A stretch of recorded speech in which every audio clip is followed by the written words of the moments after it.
So now that this movie is out and it stars the walking mountain of man muscles that is Jason Momoa, I'm seeing all these news articles coming out saying Aquaman always used to be silly, but now he's a badass. As a comic book fan, I will tell you, no, Aquaman always used to be a badass. And this movie made him silly as fuck.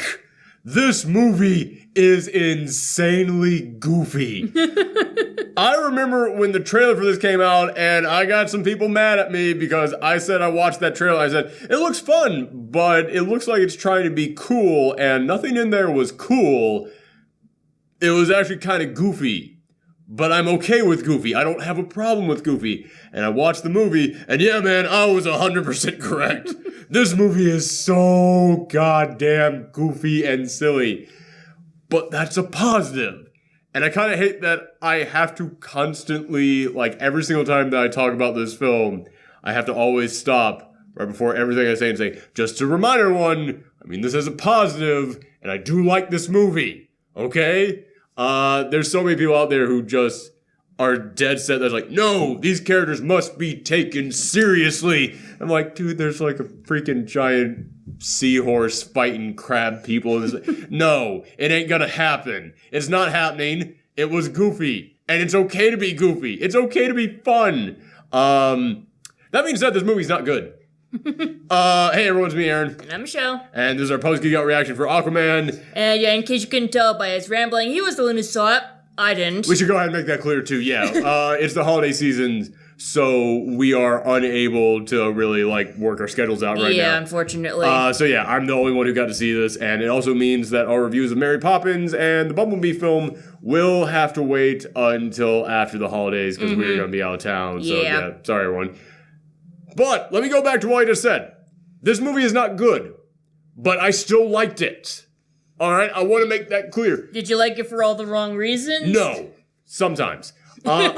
Yeah, I will honestly say I have never been in a movie theater where the entire audience was continuously laughing at things they should not have been laughing at. But the audience liked it. The audience had fun. You could tell the audience walked out there, enjoying it. However, there were moments that were supposed to be, heartbreaking, and I heard, from 4 or 5 different spots around me, which I was in one of those tiny theaters of only, 12 people, so that's not saying much. I heard from, 4 or 5 different spots around me. The dog did not know what that sound was. You've never heard me snicker? Come on now. Yeah, this movie is so silly and so overacted, but that's one of the reasons I liked it. I described this film on Twitter after I got out of it's kind of like if someone had to merge Lord of the Rings and Game of Thrones, but then they decided to give it to the people who made Power Rangers and Batman 66. And not the Power Rangers movie, I mean the Super Sentai TV show. And there literally came a moment in this film in which I looked at and went, oh my god, this is a He-Man movie. And after I tweeted that out, someone responded to it with, that's everything I want in a He-Man film. And then I went, you're gonna love it. This is exactly what you want. And yeah, man, this thing, if you go into it, not expecting something great, not expecting oh, this is the epic fantasy tale that we always need. This is gonna be DC's Black Panther. This is gonna be DC's Thor. Nah, man.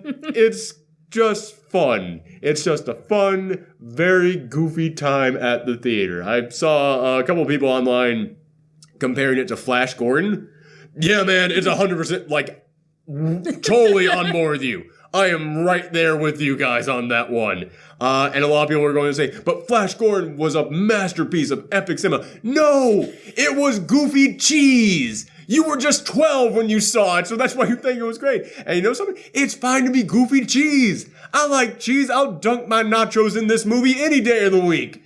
This movie is fun, but yeah, man, I ain't gonna disagree with any negative complaints people have about this movie.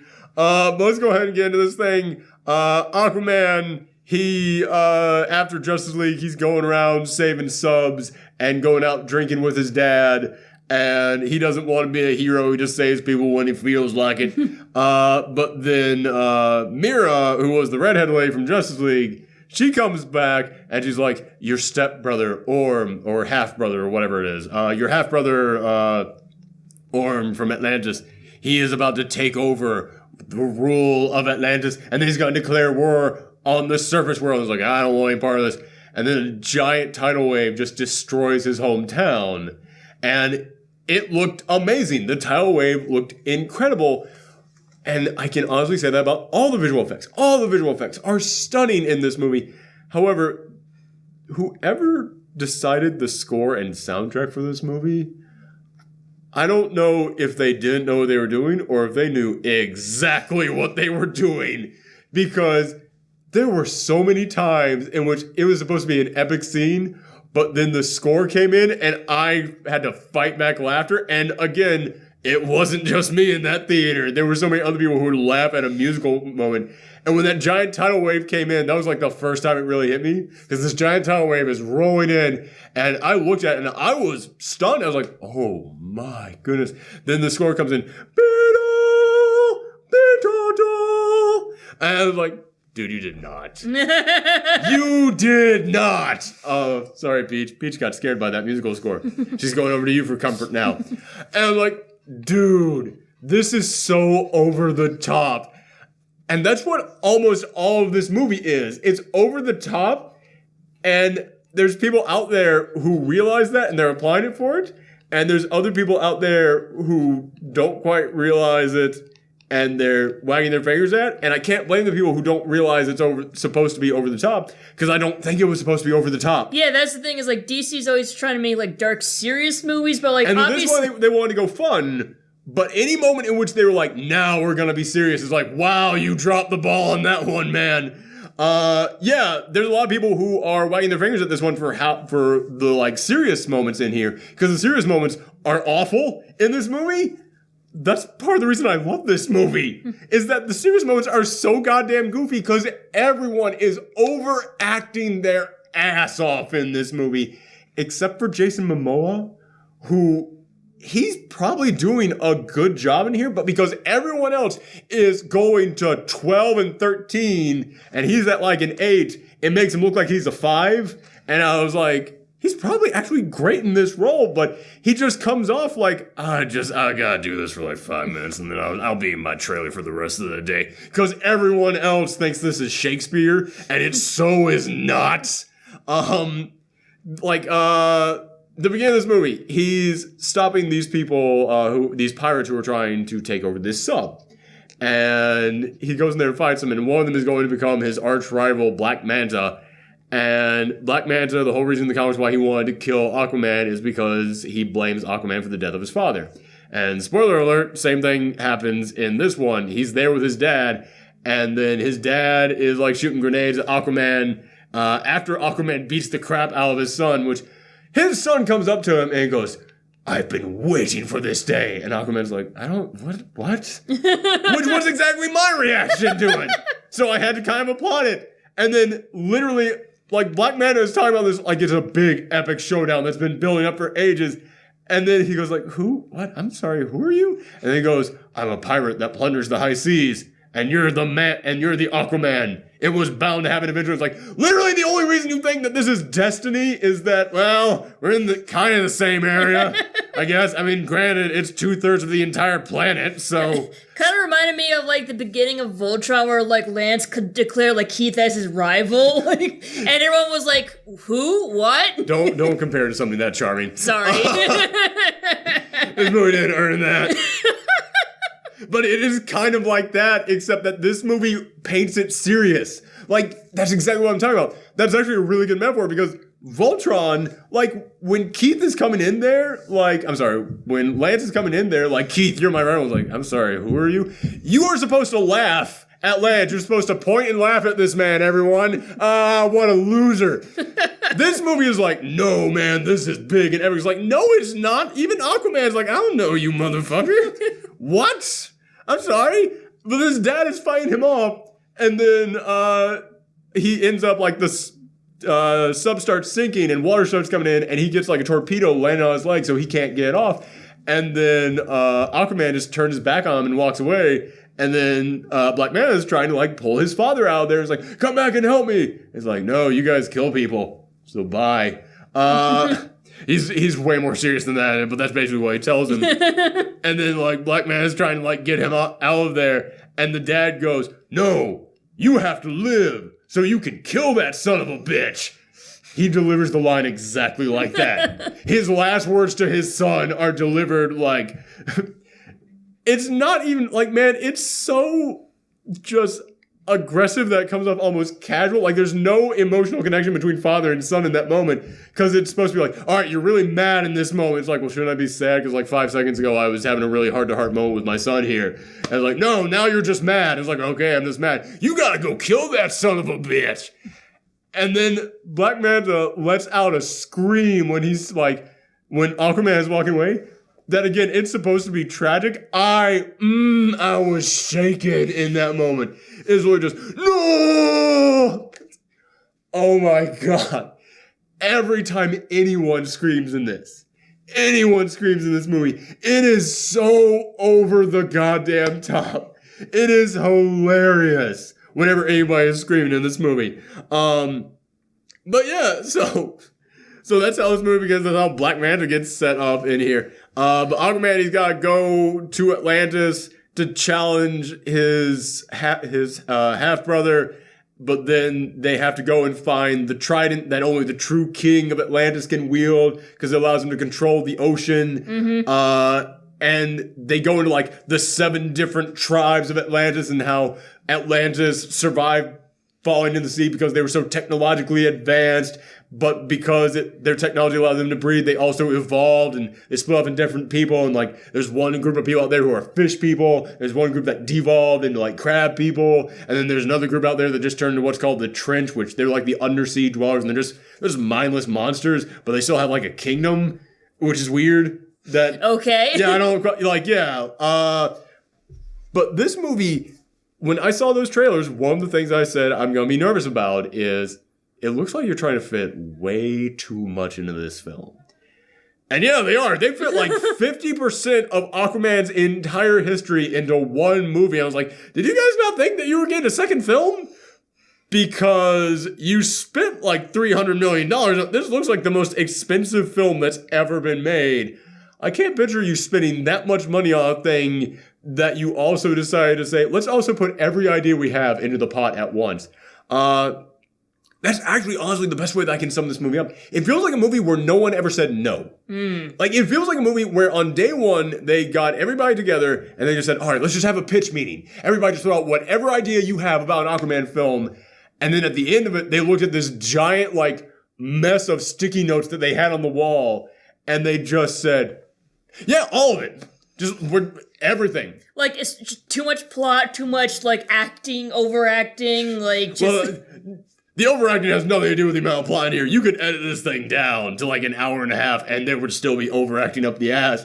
But one thing that I have to give this movie credit on is that even though, man, there is so much in here, I was never bored. I never once, like, this was 2.5 hours, and I was like, oh my God, this is going to drag so much. No, it doesn't. This thing moves. But part of the reason why it moves is because this thing does not go 5 minutes without an explosion. Like, literally, there are moments in here in which an explosion just comes out of nowhere. It's like, time for a fight. And I was like, for real? Like, we just did that, man. Come on, do some of the fancy one. Nope, another big explosion right here. Yeah. But that's kind of the movie that it is. And if you have a problem with it, I totally understand. As I said, it's not a good movie, but it's entertaining as hell. Yeah, I had a good time watching this film, even though I was laughing at so many serious moments in here, and I kept pointing at stuff and going, that's terrible, that is really bad right there. But it's fun. It's kind of like a fireworks display in a way. It's just a bunch of big colors flashing in your face. And man, if you want more than that, I can't blame you. I saw one review online that said this is literally everything wrong with superhero movies. It's just way too bloated. Nobody cares about anything. Not enough time spent on plot, just moving one thing to the next. Way too many explosions, way too many CGI things, just hitting other CGI things. It's like, hey man, I can't disagree with a single thing that you said in there. I had fun. I still liked it. Again, I feel like I do need to stop and constantly come in here and say that I liked it because, yeah man, I can't talk about this and not bring up how stupid everything is in this. But yeah, as I mentioned, they put way too much in here. And like I said, it starts with like Black Manta's origin story in here. Black Manta, again, just pops up in the middle of like nowhere in the middle of this movie to get his revenge on Aquaman. And now he's got the big Black Manta suit in here. And God, he's so over the top.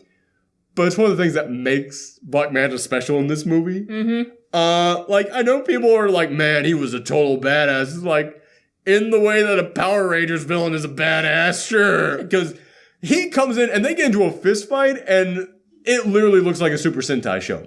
It looks like a dude in a big foam rubber suit, like having to fight off this other guy doing kung fu moves. And I kept expecting that, like, Orm would throw his trident up from Atlantis and go, now my monster, grow, get big. And then Black Manta would get huge and Aquaman would have to bore into, like, his giant sea creature suit, which, by the way, there is a giant sea creature at the end of all this. This turned into Godzilla at the end of this goddamn movie. Okay. Another compliment. I gotta come in here with a compliment. I've been talking too silly about it. Another compliment. Okay. Another compliment. When you watch Man of Steel and Batman vs. Superman, everybody kept saying, you're trying way too hard to be the Nolan Batman films. This is not that. Superman is not the Nolan Batman film. Stop trying to be that. When you watch Suicide Squad, everyone was like, this is just trying to be Guardians of the Galaxy. Stop trying to do that. When you watch Justice League, everyone said, this is just trying to be the Avengers, and you're not the Avengers. Stop trying to be that thing. This is totally its own thing. Like, I'm comparing it to Flash Gordon. I'm comparing it to Godzilla. I'm comparing it to Power Rangers and the Batman 66 thing, but it still feels like its own thing.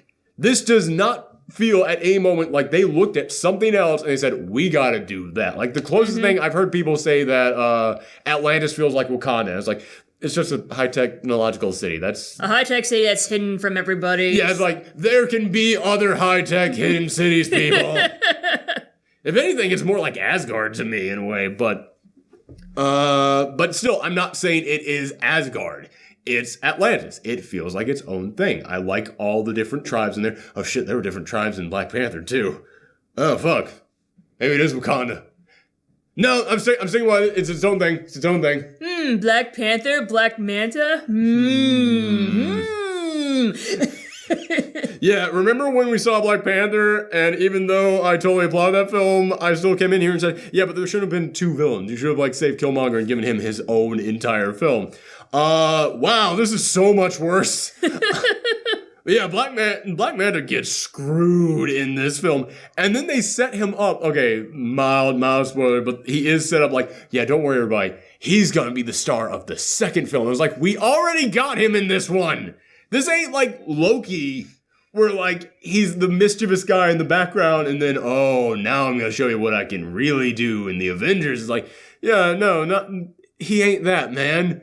We've seen what he can do: eye lasers and special sword, and his like commander troop guys. Like, yeah, we kind of saw the extent of Black Manta in this one, and you fucked it up. It's bad. It's not good in this. But yeah, so maybe they'll come back in here with a better script and treat him right in the next one. Because they do also kind of say, like, well, his tech will be even better next time. It was like, all right, cool. He's still an overacting, like, all right, whatever. So, yeah, but yeah, this movie, the plot is just ridiculous because they are trying to do, like, way too much at once. And they never stop to really explain anything, and characters will have a turn on a dime. Like, there's so many moments in which they're just like, no, you must do this thing. Okay, like literally the amount of time that I took to like make that pause is the amount of thinking time they have about these big 180 character turns in this movie. They explain like how there's different like races of sea people living in Atlantis, but they don't explain like powers or anything like that. Like Mira has the ability to control water. That is never explained at all. Period. Zip. Nada. There is nothing about that. And I know why she can control water, because I've read the comics. You gotta stop assuming that your audience has read this thing that is going to have, like, that big of an audience compared to this big of an audience. Yeah, man, it's...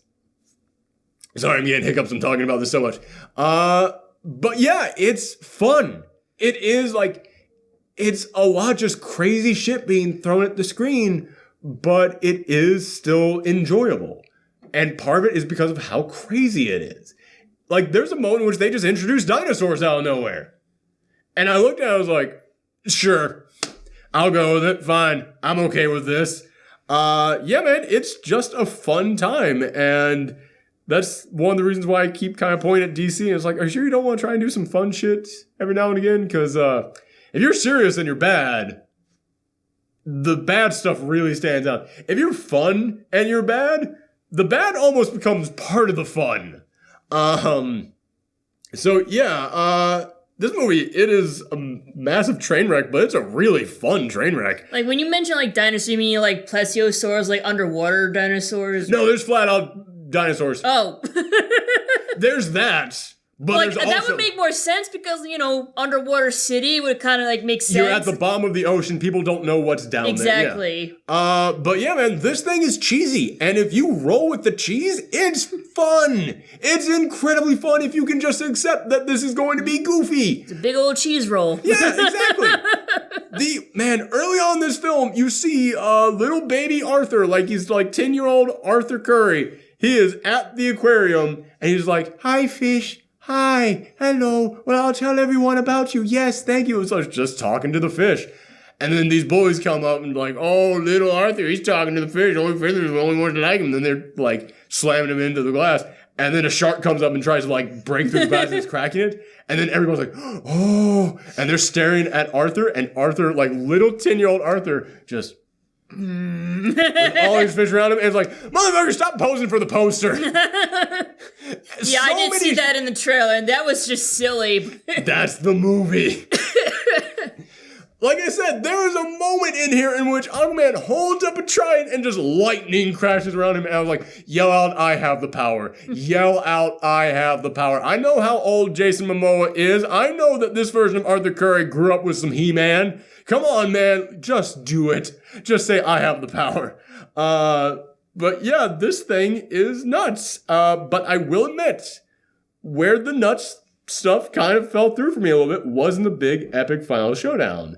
Because it is a massive war between, like, crab people and giant fish monsters and mer people. And, like, it's all 7 races of Atlantis all just going head-to-head in a massive battle.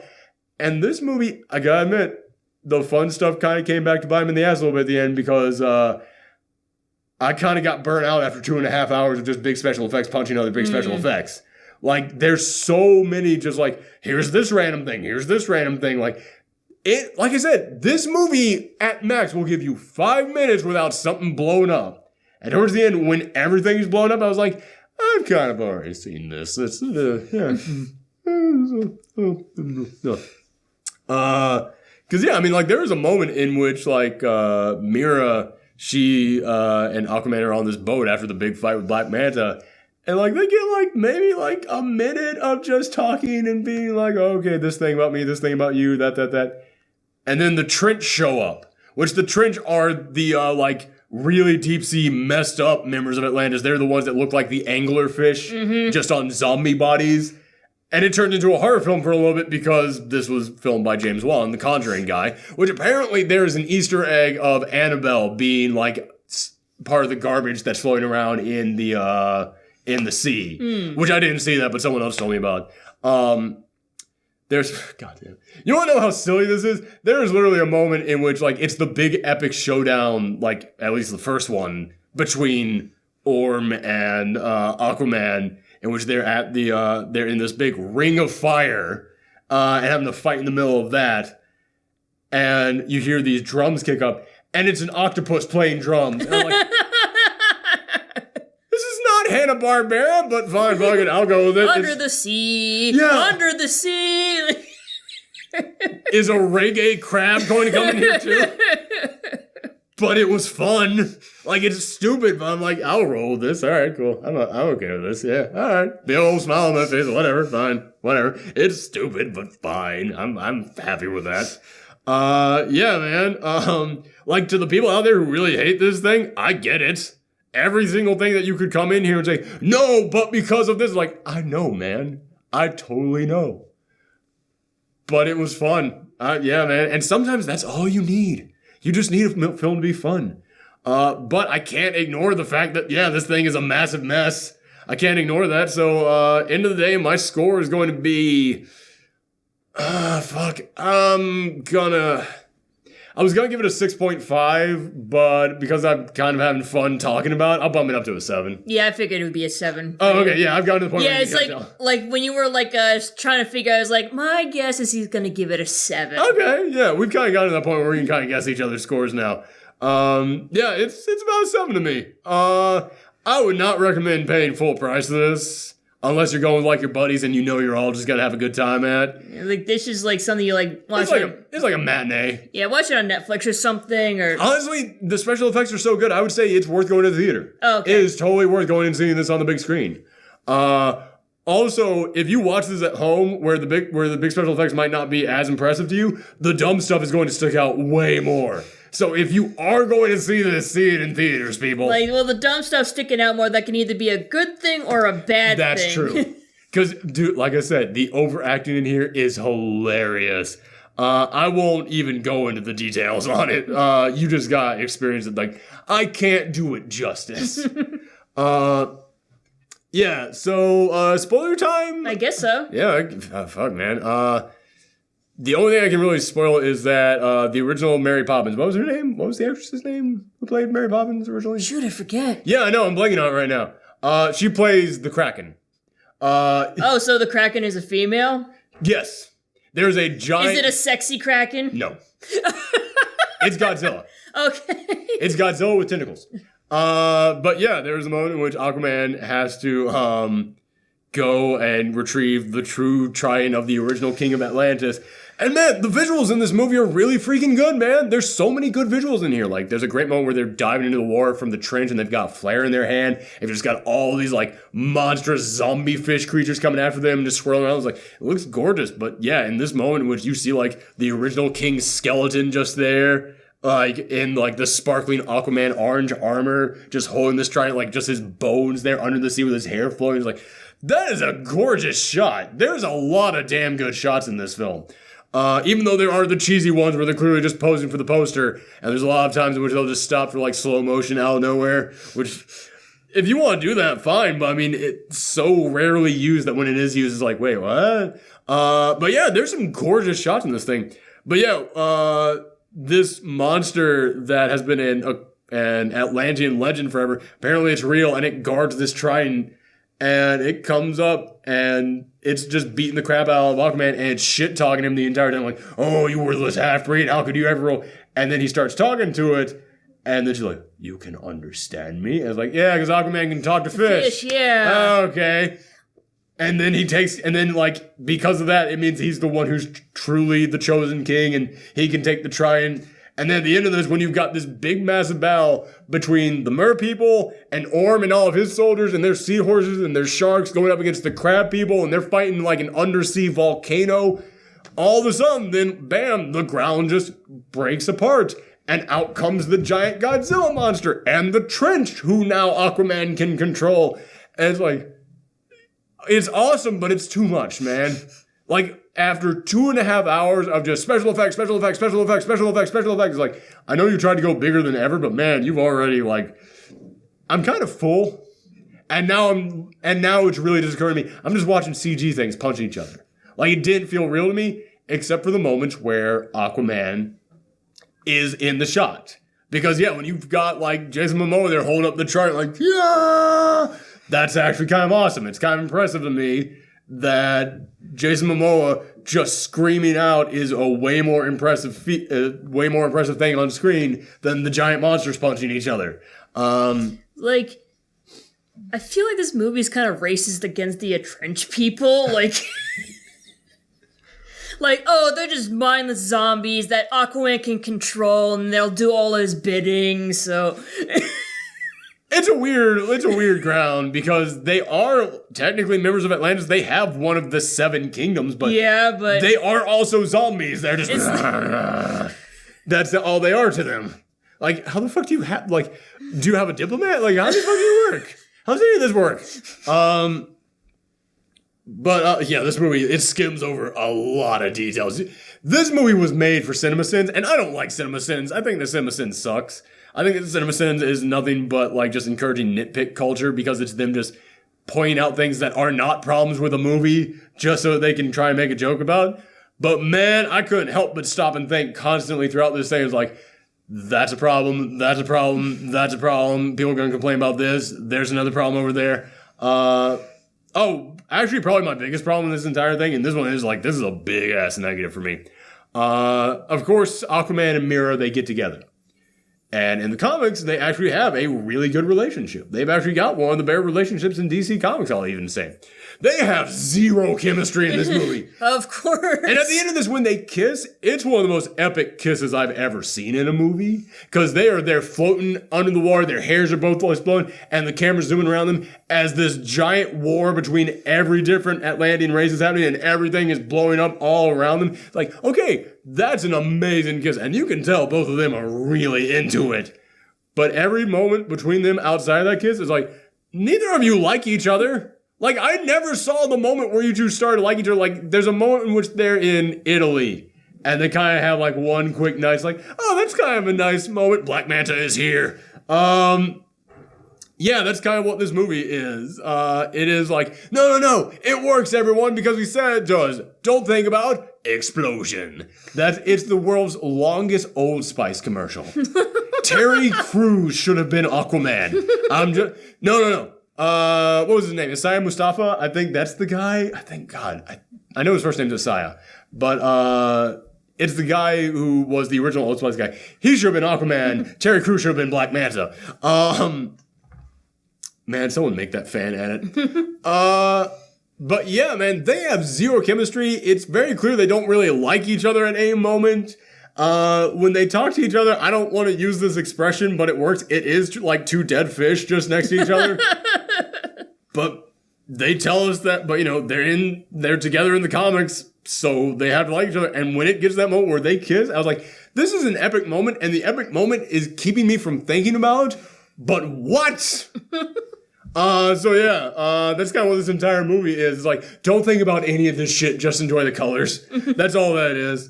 But yeah, thank you guys very much for tuning in. Like I said, Bumblebee and Mary Poppins will be saved for next weekend. But thank you guys for tuning in, and come back next time. Bye, everyone. Bye.